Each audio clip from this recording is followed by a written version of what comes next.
सोचिए, क्या हजारों साल पुराना एक महाकाव्य आज के लीडर्स को कुछ सिखा सकता है।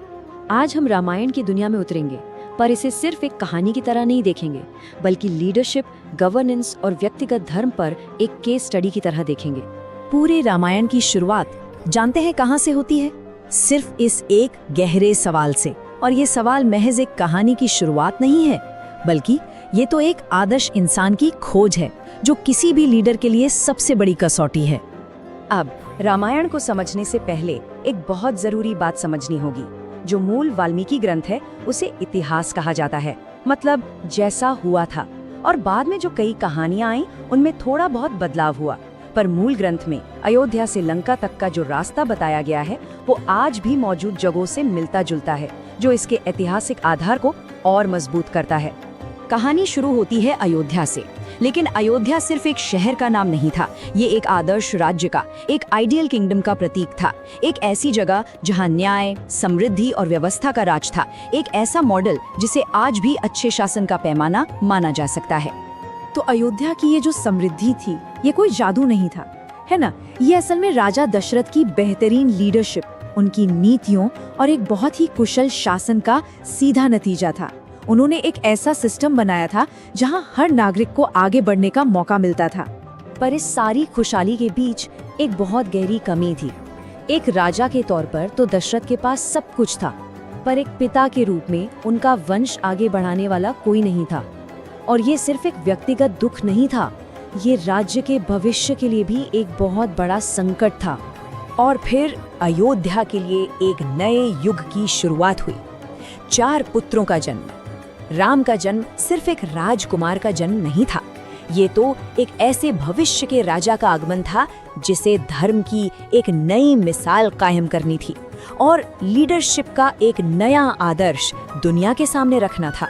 तो राम की जो ट्रेनिंग थी, वो सिर्फ उन्हें एक वॉरियर बनाने तक सीमित नहीं थी, नहीं, बल्कि ये उन्हें एक समझदार और दयालु शासक बनाने का पूरा प्रोग्राम था। उन्हें शस्त्रों का ज्ञान रक्षा के लिए दिया गया, वेदों का ज्ञान सही फैसले लेने के लिए और प्रशासन का ज्ञान राजकाज चलाने के लिए। राम के हर काम, हर फैसले के पीछे सिर्फ एक ही मकसद था, प्रजा पालन। मतलब एक लीडर का काम सत्ता भोगना नहीं, बल्कि अपनी प्रजा की सेवा करना है। ये सुनने में जानते हैं कैसा लगता है?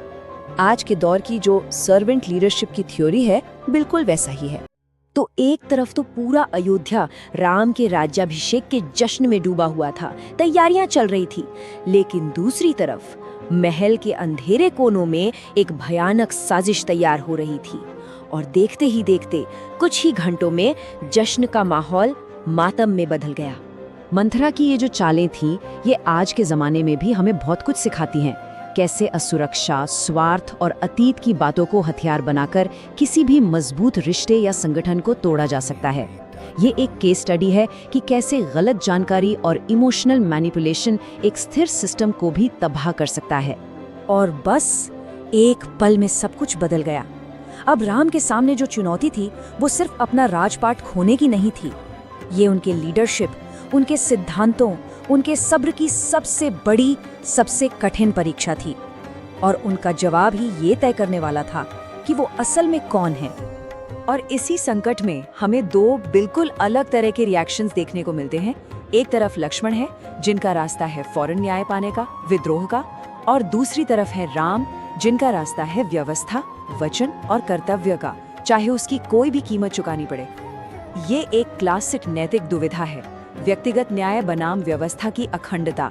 तो ये संकट सिर्फ राजनीतिक नहीं था, है ना?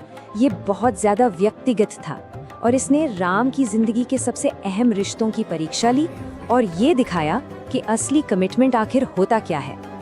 देखिए, राम और सीता दोनों के फैसलों को एक शब्द गाइड कर रहा था, धर्म। धर्म का मतलब सिर्फ पूजा पाठ या नियम नहीं है, ये एक तरह का हमारा अंदरूनी कंपस है, जो हमें तब रास्ता दिखाता है जब सही और गलत के बीच चुनना बहुत मुश्किल हो जाता है। जब राम ने सीता को अयोध्या में ही रुकने के लिए कहा, तो सीता का ये जवाब सिर्फ एक पत्नी का जवाब नहीं था, ये एक पार्टनर का जवाब था। ये दिखाता है कि एक मजबूत रिश्ते में जिम्मेदारी बराबर की होती है, सुख दुख की। ये शेयर्ड लीडरशिप का एक बेहतरीन उदाहरण है। और फिर अपने भाई लक्ष्मण के साथ उन तीनों ने शाही कपड़े उतारकर साधारण से तपस्वियों के वस्त्र पहन लिए। ये सिर्फ एक विदाई का दृश्य नहीं था, ये सत्ता, आराम, सब कुछ त्याग कर अपने कर्तव्य के रास्ते पर चलने का एक बहुत बड़ा प्रतीक था। और यहीं पर राम की कहानी हमें एक बहुत बड़े सवाल के सामने लाकर खड़ा कर देती है। जब कभी हमारे अपने फायदे और किसी बड़े सिद्धांत या दूसरों की भलाई के बीच चुनाव करना पड़े, तो असली ईमानदारी, सच्ची इंटेग्रिटी हमसे क्या मांग करती है? सोचने वाली बात है ना?